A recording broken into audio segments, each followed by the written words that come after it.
Love is a high-risk behavior.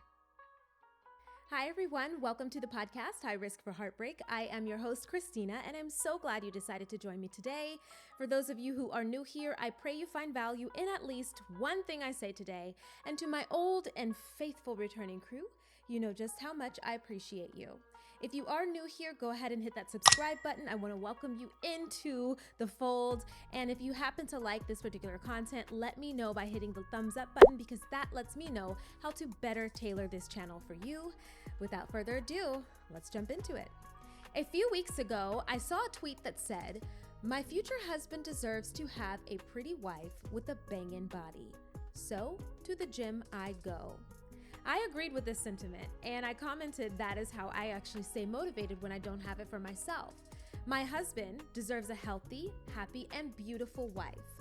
Now, as many would have it, the opinions started to sound off about OP being male-centered, being what essentially means that she is focusing on her function for men, I guess, versus firstly being for women or maybe for herself.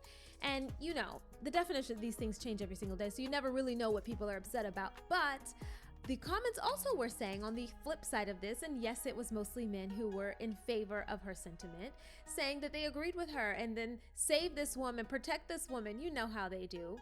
And of course, they were in favor of this. This woman's thoughts on her personal care were favorable for her future husband. And honestly, shouldn't they be? In the case of this tweet, I stand 10 toes down when I say my husband deserves a healthy, happy, and beautiful wife. And the thought of that motivates me when I don't have the motivation for myself. How you care for your physical body with the ability that you have matters. It matters to you, it matters to your relationship with God, and to your future spouse. Now, let me make this simple before I make it deeper than what I think OP meant it. Physical beauty is a vanity marker of privilege and or achievement. Some have to try at it, while it seems that others are born with it. Maybe it's Maybelline. Either way, as a woman, living for physical beauty alone can perpetuate an insatiable appetite to abandon yourself and adopt what is trending, what is socially acceptable, and validating from an external perspective, versus an internal knowing from God that you are crafted in His image, and that is why you are beautiful. Chasing standards of beauty, and I will talk about this in another episode another time, is a dangerous commitment to be lost in. Generally speaking, of course.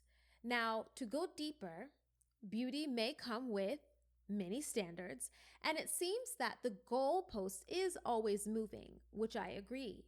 But who you are beautiful to matters more. And it should not be about everyone finding you beautiful, but rather stewarding or managing this earth suit that God has given you to the highest capacity. And that's really what I want to talk about today. Now, many won't agree, and you won't have to push yourself to the limits if you see that many others are doing that. But some of us actually are committed to increasing our capacity through fitness and through diet and nutrition, etc. Maybe expanding your mental capacities as well, your mental landscape by way of education and learning, right? There are many ways, of course, that we as people entertain ourselves and also create milestones within our lives to add to our sense of value, to our sense of contribution and purpose in life. I think that is the same thing as how I viewed OP's tweet. I want to be in the best state for God to use my life, myself, for me as well, and for my future spouse. Because firstly, I should, but more importantly, because I can. And that investment is a value add and increases my contribution to my life. If I am in an unhealthy state, mentally, emotionally, and physically, it impacts who I am as a person and what fundamentally makes me attractive. It impacts my overall output, which means it will impact my relationships. And I've had these little mini seasons in my life where things were just awry, okay? They were off the chain. They were off the walls, off the Richter scale, off everything, okay? I was down mentally. I was down spiritually and emotionally. And that stuff manifested itself physically for me. I became sluggish. I was unmotivated. I was a drag to be around, and like maybe coped by eating poorly and slacked on taking care of my home, etc. And so these manifestations don't exactly start externally. It's an internal thing.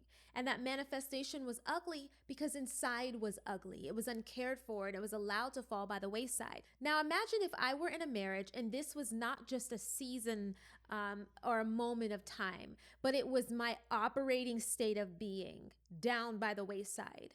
Imagine that. My husband and perhaps my family, like my children and my extended family, would have to carry me in ways. Now, there are many circumstances where this is the case, and it's a medical condition, it's a mental health issue where you might be extremely dependent upon your family to lift you to function daily. And of course, I'm not talking about that. I'm actually speaking about these long periods of willful digression from yourself, periods where you are letting yourself go on purpose and you see yourself spiraling and you aren't doing anything about it. Now, no one is asking you to be Superwoman. Well, listen, maybe someone is asking you that, but you aren't required to be Superwoman. However, stewarding what you have to the greatest capacity is actually a gift. And when you do that from the inside, it shows up on the outside as beautiful. Discipline is an overarching commitment to being your highest and best self.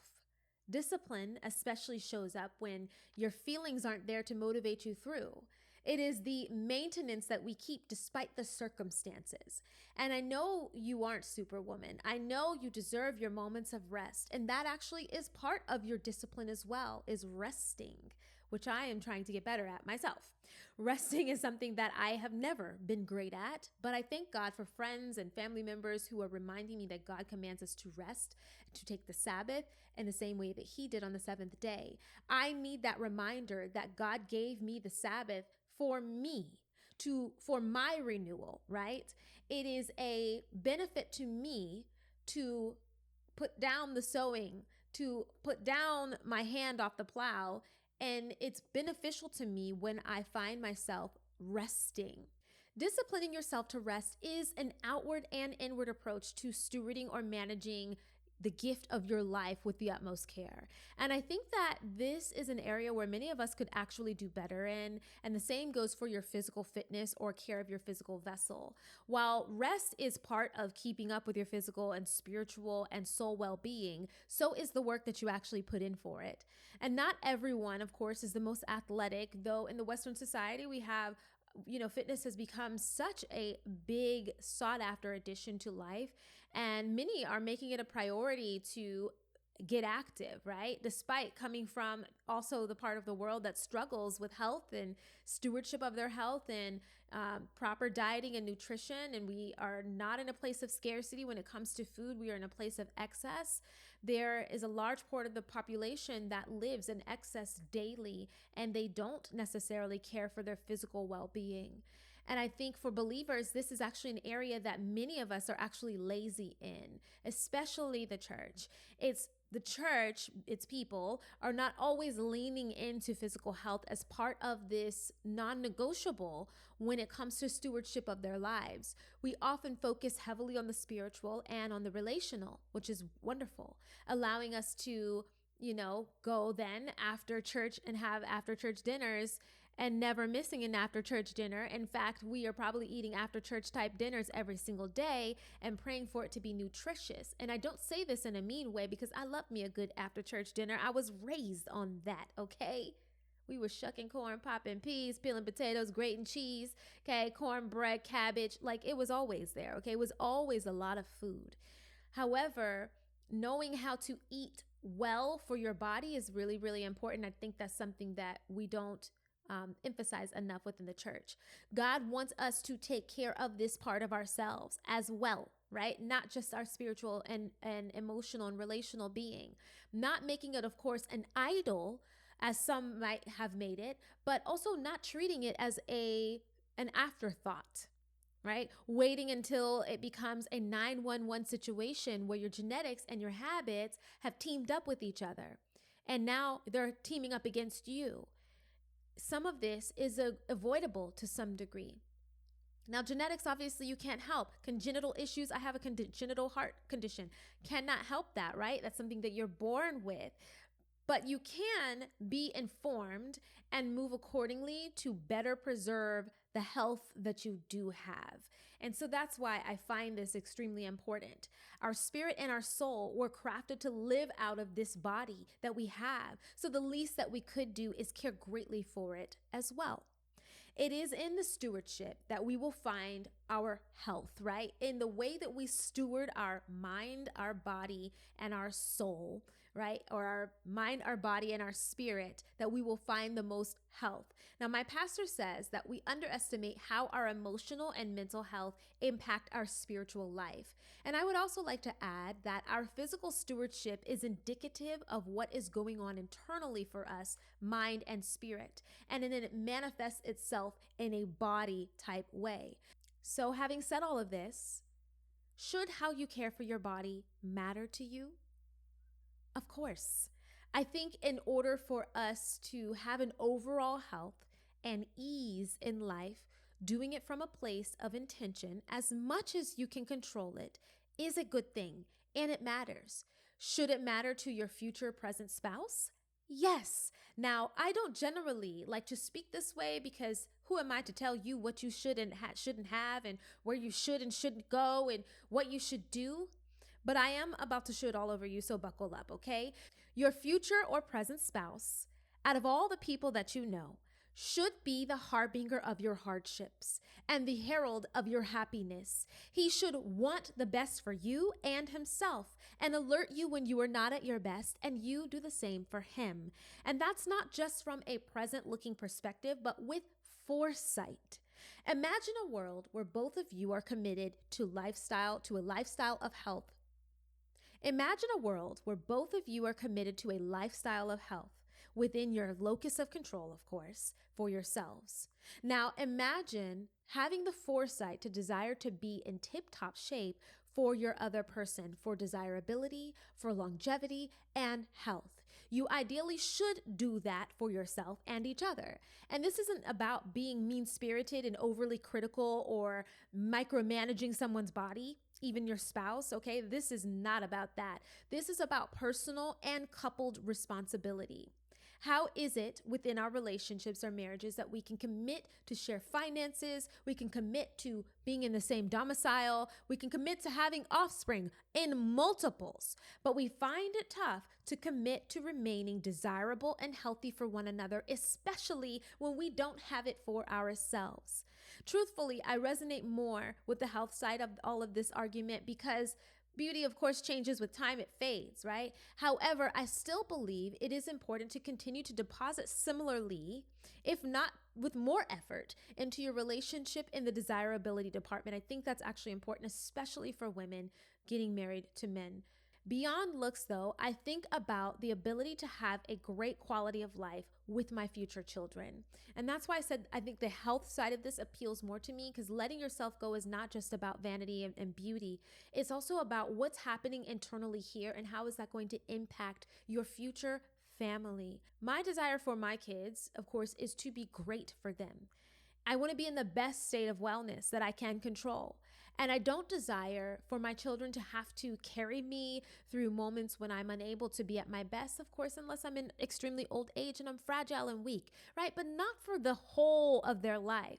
So, Lord's will, my husband will be there to carry me and support me, and I him when we need to do that for each other, right? We will show up with what my therapist calls partnership power, and this is just a small portion of that. I think about my health in a controllable way.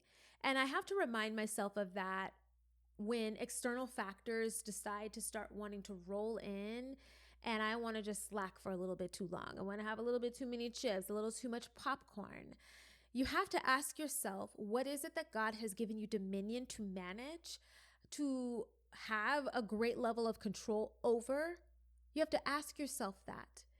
And then you answer that question and be those things. Do those things. Make ways to have those things. And your health is one of them. Your health is one of those things. That will look different, of course, for everyone. It's within our locus of control. And what we can do is control the controllables. And I think for those of you who are single, this mindset actually starts now before you've even met your mate. And it makes itself manifest before they even show up. Because ultimately, you're doing this to glorify God with your life, which includes your vessel stewardship, right? It includes that. Naturally, the better you take care of the why, which will start out as an internal focus of control, will turn outward, being the things that your spouse will get to witness and partake in. Amen.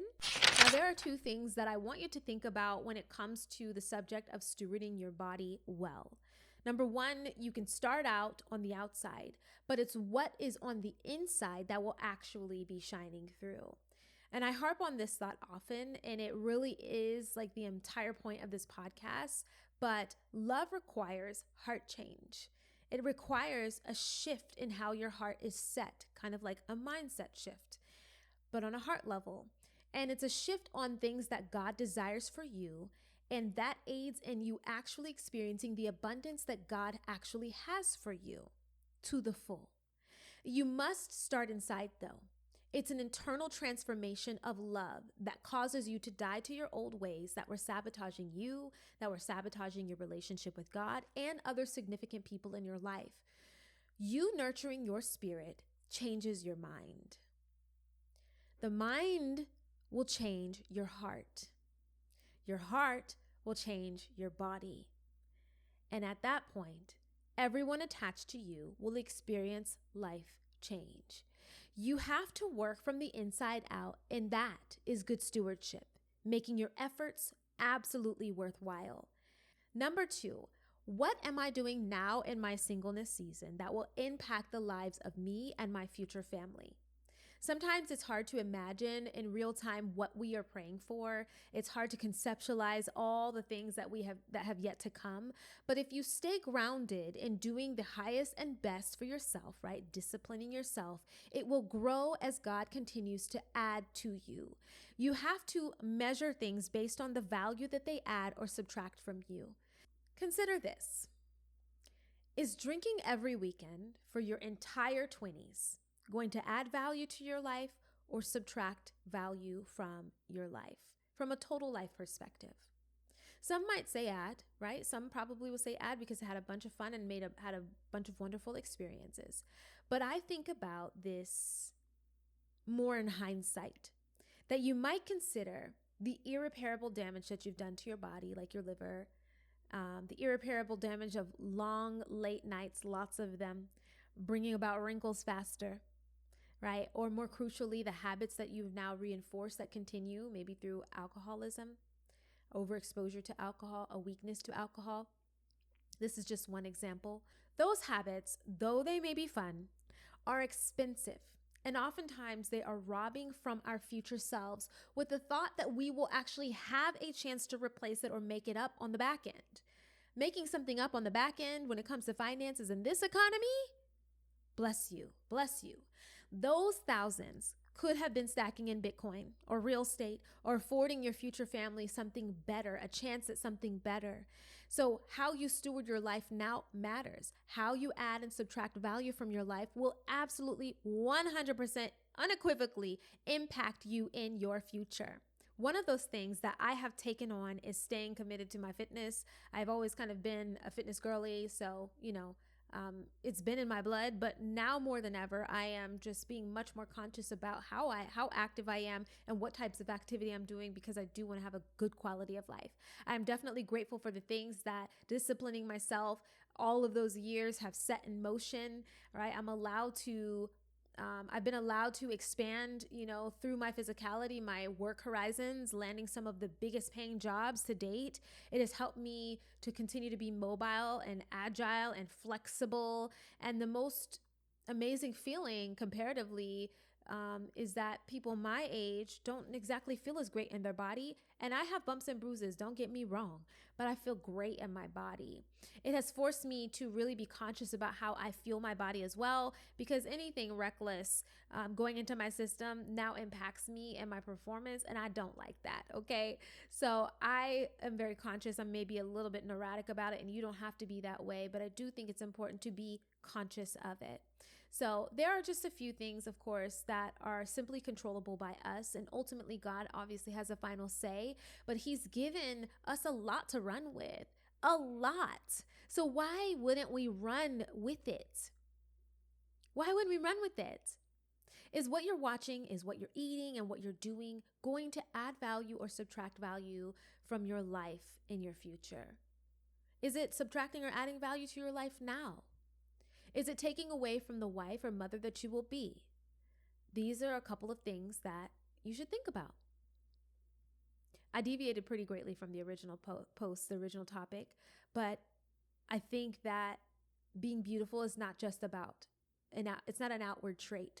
It is an outward trait, but it's not only an outward trait. The more beautiful you are within, the more irresistible you will be, despite age and all of the other factors that come about in life.